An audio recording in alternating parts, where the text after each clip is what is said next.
Sony was nice enough to remove Concord from everyone's PlayStation account. Nothing concerning or problematic about that at all. Besides Ghosts of Yotei, Horizon Zero Dawn Remastered was the other big first-party announcement from Sony at their recent State of Play. Something that very few want, and really these remasters are defining this console generation for PlayStation.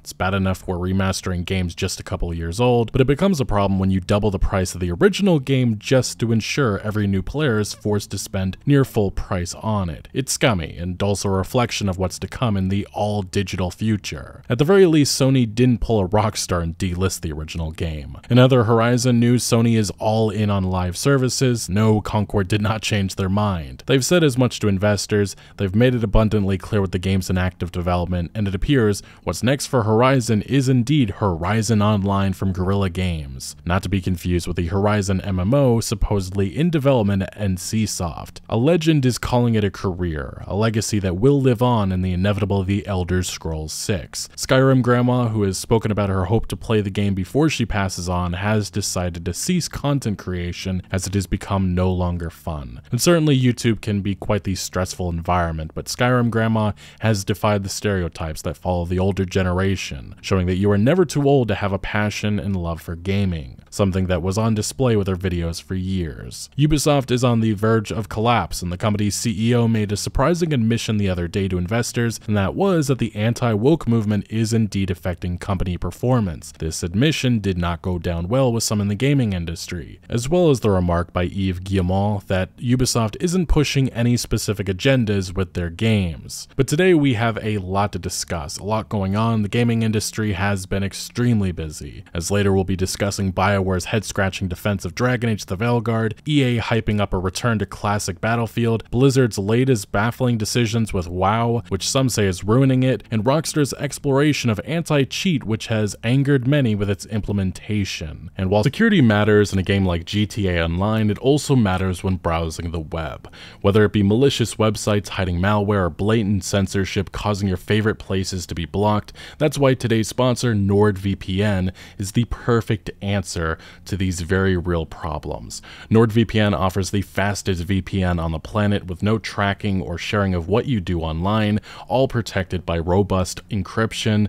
Threat Protection Pro even takes it a step further by checking downloaded files for malware, blocking websites that are malicious or fake, and even blocking annoying ads that hinder your browsing experience. While the unfortunate average GTA PC player may always have to deal with hackers, you don't have to deal with that when on the web. NordVPN even monitors the dark web to ensure that your credentials and info hasn't been unknowingly hacked. Take online security into your own hands today, and also support the channel by going to nordvpn.com/legacykilla or clicking the link down the description below and getting an exclusive deal which gives a huge discount and 4 extra months. Do all of this with Nord's 30-day money-back guarantee.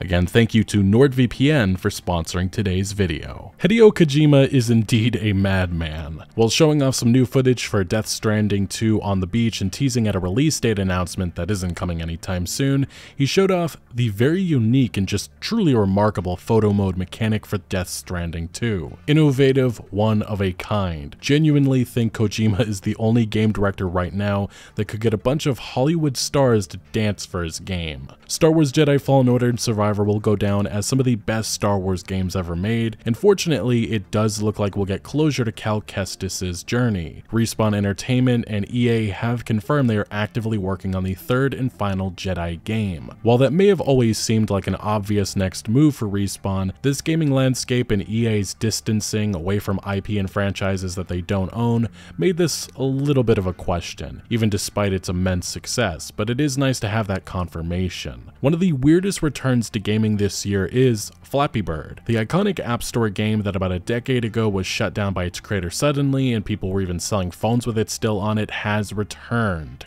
Kinda. The announcement hyped up a bunch of new features coming to the relaunch, but very quickly people discovered the original creator was not involved, and the new dev team, Flappy Bird Foundation, had acquired the franchise through questionable legal means. These new creators also had grand ambitions for Flappy Bird, which yes involved NFTs and crypto, which has led to even more questions, accusations that this is a giant scam, and even the original creator coming out saying he had nothing to do with this game, never sold anything, and doesn't support crypto. crypto. Just a giant mess with what appears to be a bunch of crypto leeches using nostalgia to sell their true grift. Bungie's next game is a mobile game, likely being announced soon. Destiny Rising is its rumored title, developed by NetEase, who previously worked on Diablo Immortal. As reported by the Game Post, their sources claim Destiny Rising is a third-person shooter and has a variety of gameplay modes that should feel similar to longtime Destiny fans. The core gameplay includes elements like PvP, strikes, and story missions. The gunplay closely mirrors that of Destiny 2,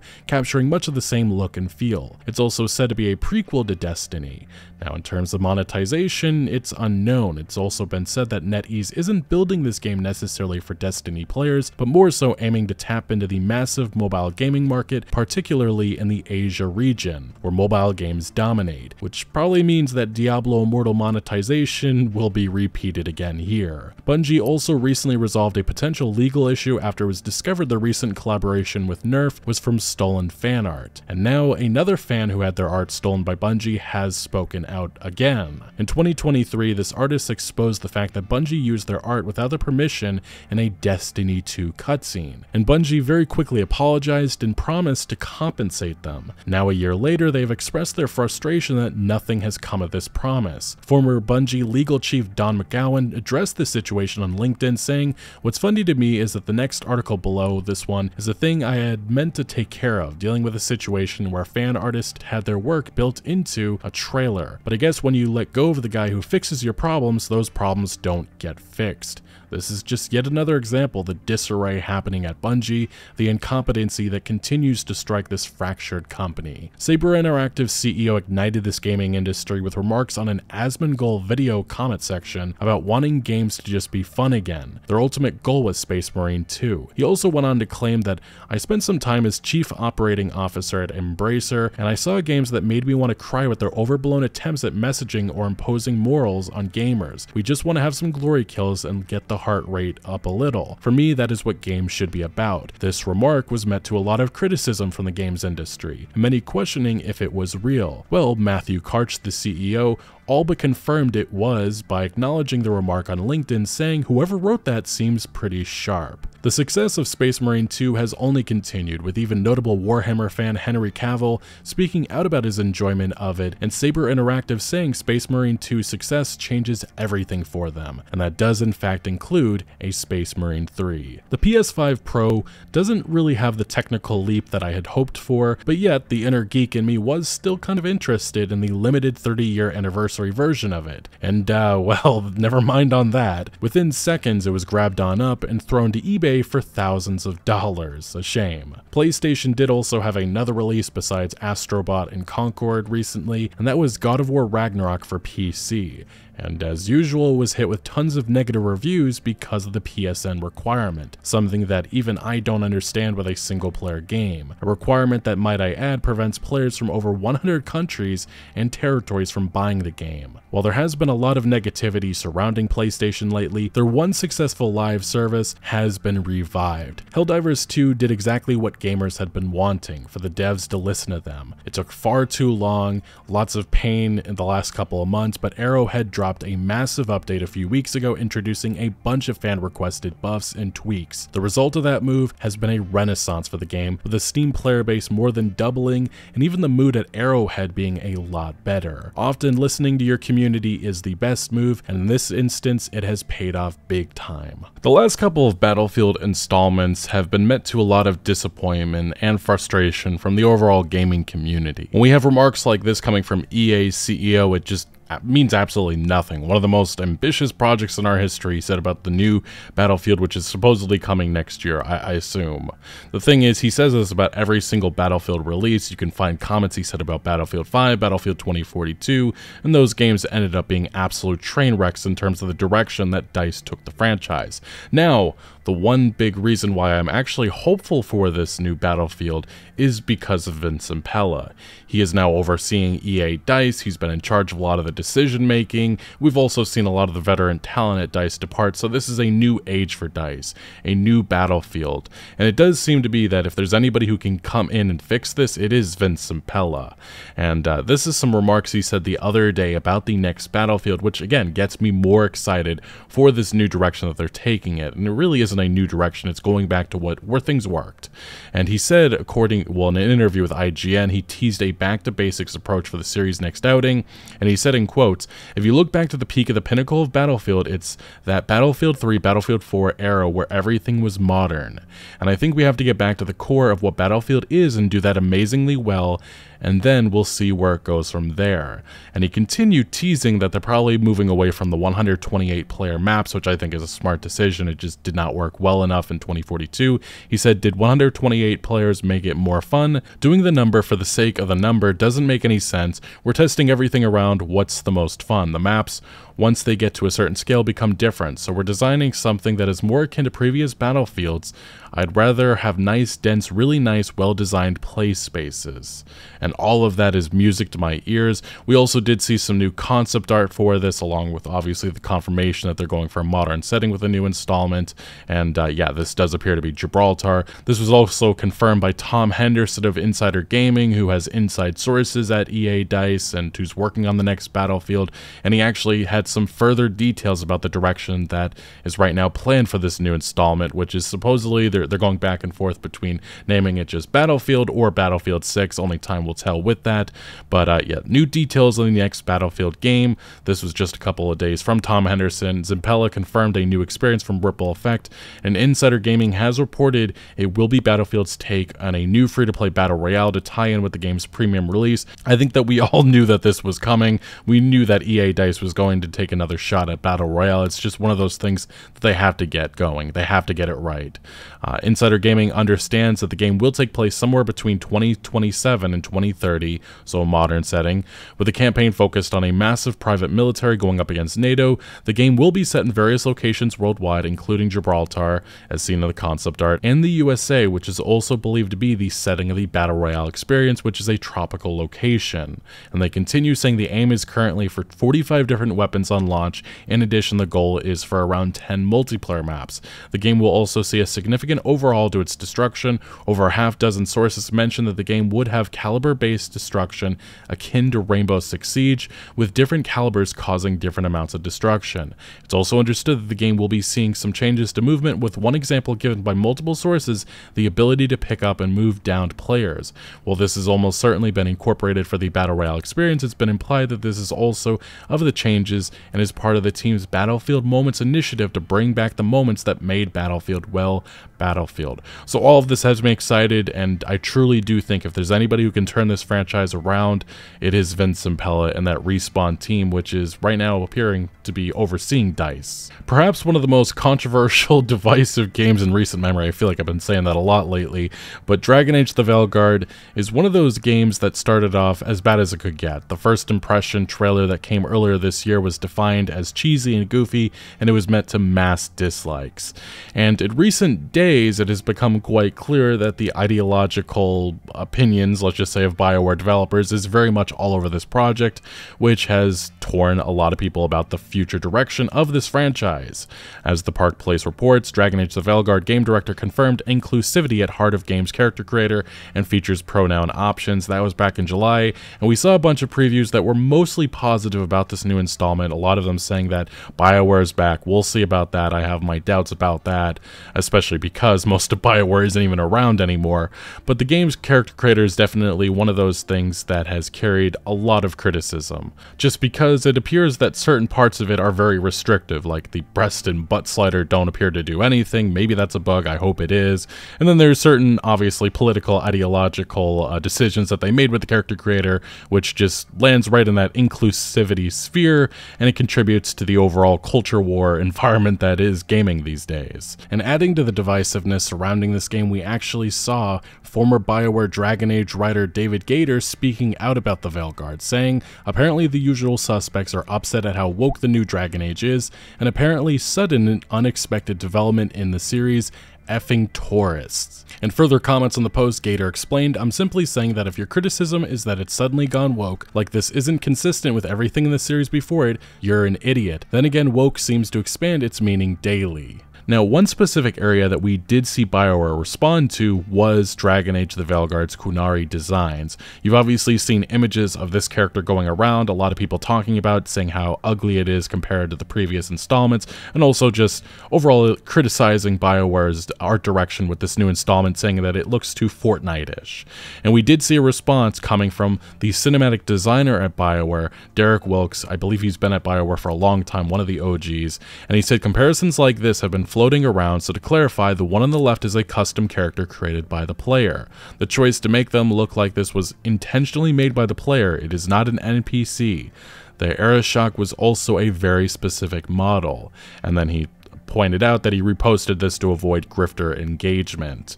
Now, the thing is, even if that is the case, I have seen some of the other characters of the Qunari, and it is very much the same problem. I just do not think that they look that great, but I think my overall opinion of this new Dragon Age is that I don't like the art direction. There's other parts of this that I think don't work. This is a great example that was on the Dragon Age subreddit, and yeah, the proportions do not make any sense at all. These are a couple of comparisons before and after. I don't know why their heads are so cartoonishly big, but they are in this game. And it's something that I cannot stop looking at after seeing these comparisons, because I knew something was off, but it took seeing them side by side, and this individual obviously did the after fixing it, and I'm not sure why they changed this, why they took this in a different direction with how characters' heads are now so big, but that is one of those choices that BioWare, the new BioWare, has made with this Dragon Age that we'll see if it pays off with the full release, but right now it's just one of those head-scratching decisions, and contributes again to the overall divisive nature of this installment that I don't think BioWare can afford these days. But yeah, these are the images, these are the comparisons. I think that the after looks so much better, but it's way too late for BioWare to do anything about this. A lot of people have questioned the microtransactions and decision-making that Blizzard has made in terms of monetization with their last couple of releases, specifically Overwatch 2, Diablo Immortal, and Diablo 4. Well, fortunately, we now know why they've been so heavy on microtransactions, and that is because an employee accidentally leaked that they reportedly earned $150 million just from Diablo 4 microtransactions, and the game has topped over $1 billion in total lifetime revenue, which tells you all you need to know about future Blizzard games and microtransactions, because if they're making that much money, it's only going to continue, and it probably will get far worse, as we've seen with this gaming industry, as it progressively does. Now, the thing is with Blizzard, there's been some recent exposés. Jason Schreier set to publish a very big expose book in the coming days about the last number of years of things that have been going on at Blizzard, but we did get this really interesting tidbit about some of the ongoing things that have been happening at Blizzard, which really contributed to the downfall of this company. GameSpot has the article, Blizzard co-founder left because he was tired of fighting Bobby Kotick. Now, for those who have followed this channel, we've followed the discussion we've had about Blizzard the last number of years. This comes as no surprise, because a lot of the reporting, everything that had indicated that Mike Morhaime had been going at Bobby Kotick. They'd been fighting for a long time, and this just confirms it even further. Blizzard co-founder Mike Morhaime left Blizzard because he was reportedly tired of fighting with former Activision CEO Bobby Kotick. The reporting at the time indicated that Activision was slowly taking over Blizzard, making a lot of the decisions for Blizzard, which really harmed the product and has contributed to, well, Blizzard not being Blizzard anymore.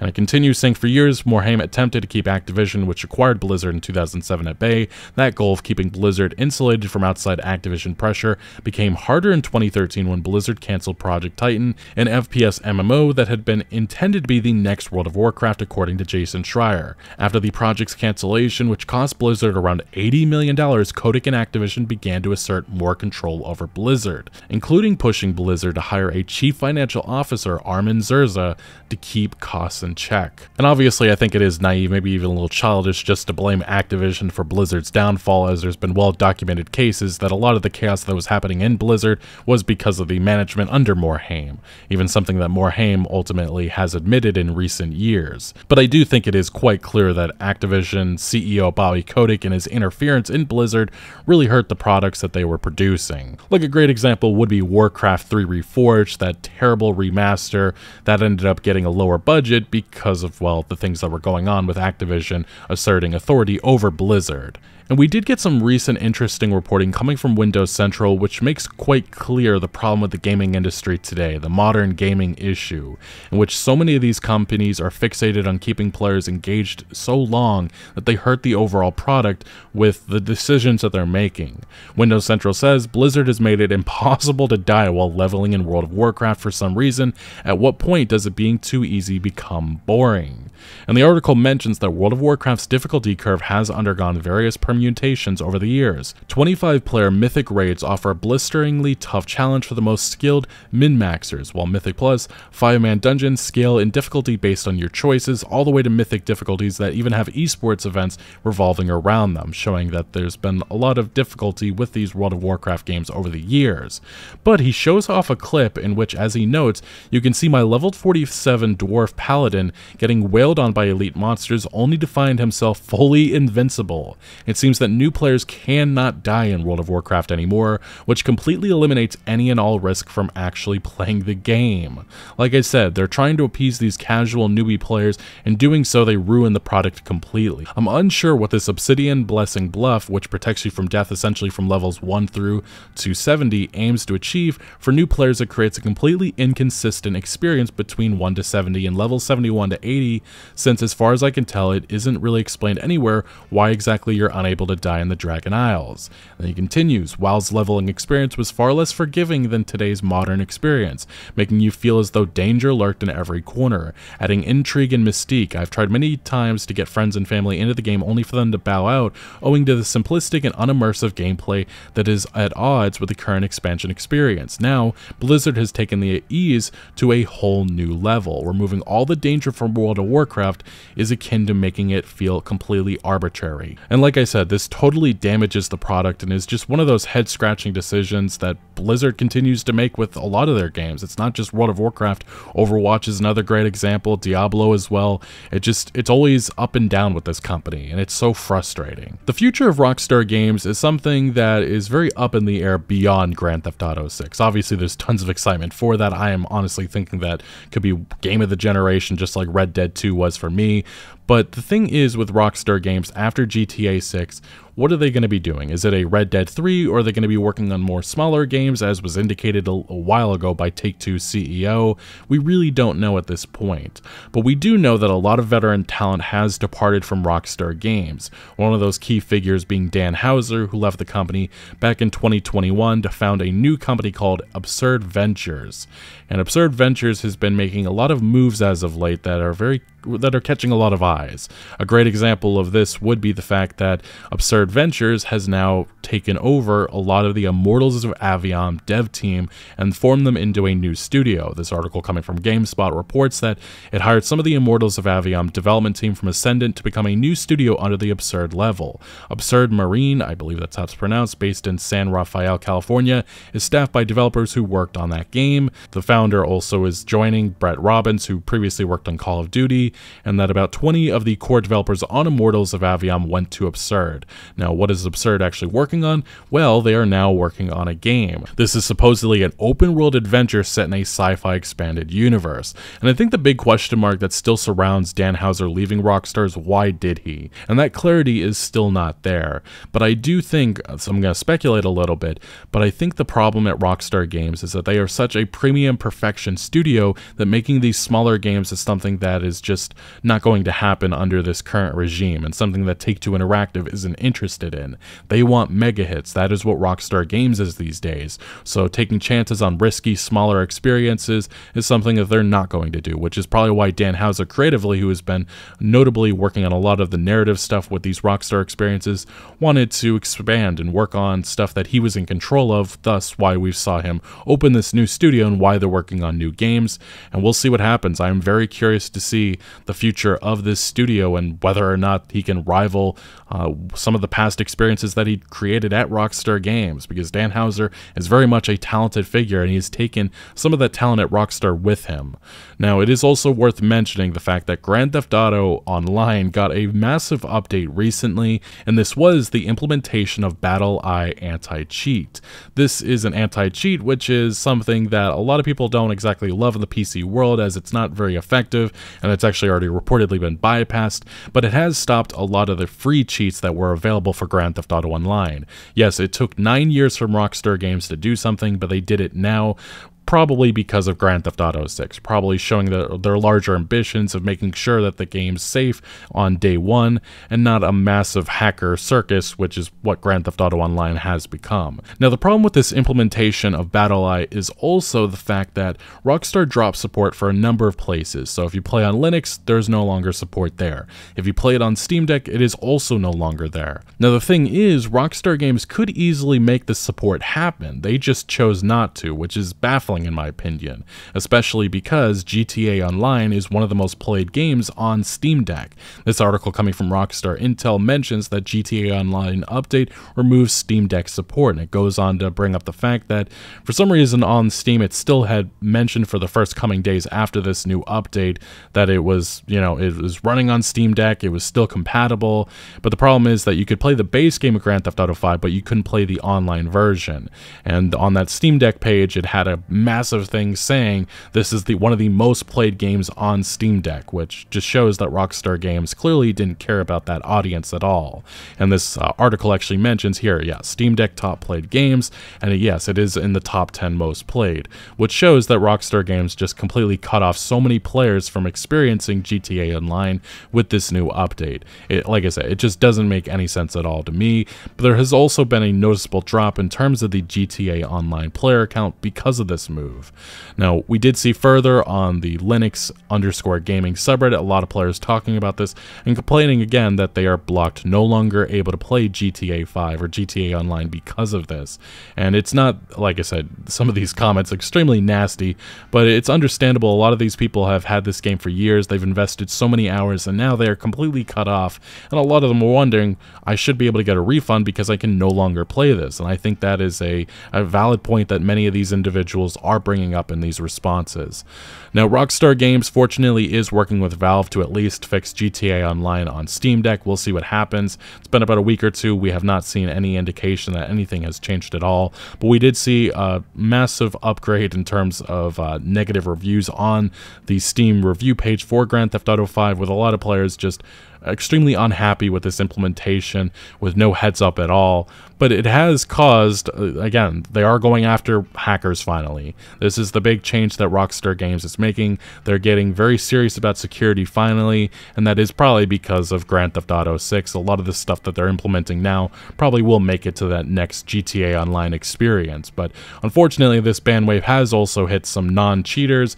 This usually happens, and this is another great example of it, but there's going to be a lot of trial and error with this, but Rockstar Games appears to be very committed to this stuff. And we actually did even see some of these hackers going after Rockstar Games. They were DDoSing the game to death because of, well, protesting this new anti-cheat. So you could see that Rockstar Games is definitely pissing off the right people, but they're also pissing off the wrong people, in my opinion.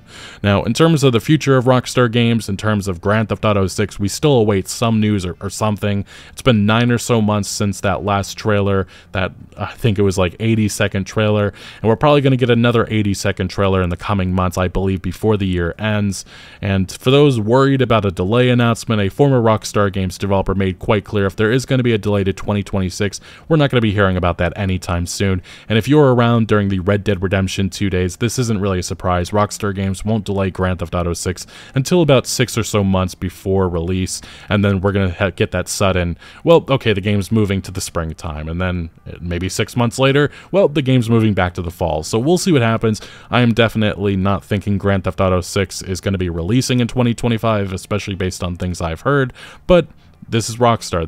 Nobody knows exactly what their management, what their leadership is thinking. Anyway, a lot going on in the AAA games industry. The holiday season is indeed heating up. Let me know your thoughts on all of the news that we discussed today down in the comment section below. But thank you for watching. Make sure to leave a like if you did enjoy this video, or if you found any informative value. Consider subscribing for more videos like this, and I'll see you later.